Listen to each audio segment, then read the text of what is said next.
Hi, I'm Romeo Caporazzo from Tax Accounting Adelaide.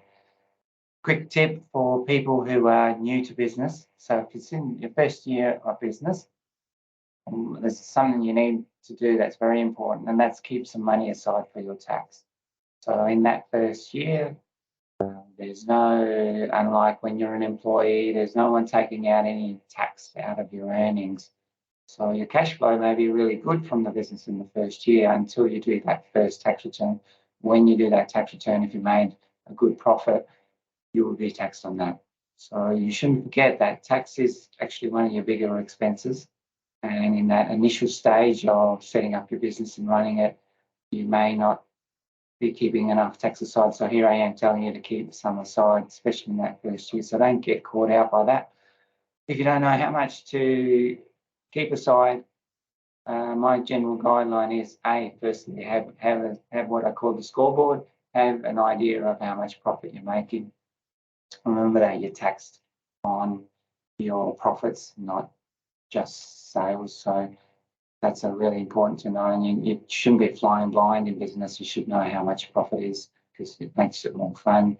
And if you know if you're winning or losing, basically. But yeah, as just a general guide, keep aside at least 30% of your profit. All right, so just take that home. It's one thing I want you to learn: 30% at least of your profit. Keep that aside. It's a good start. May not be enough. No guarantee. It may be too much. So when you do your tax return, your accountant may say it's not enough or it's too much. Hopefully, it's too much.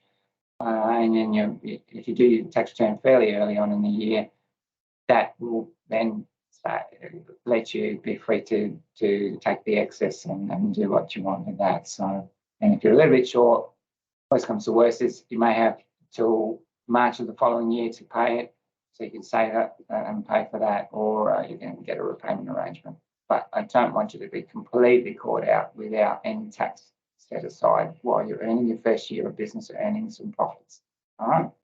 So quick summary is that is keep a track record of your profit and keep 30% at least aside of your profit. If you're also GST registered, you need to keep that aside as well. All right, so hopefully that helps you in your first year of business. Once you've done your first tax return, you'll enter what's called a pay-as-you-go installment system. I'm going to explain that in another video. I don't want to confuse too much to that. Thank you so much. That's my quick lesson on keeping money aside when you're running a business.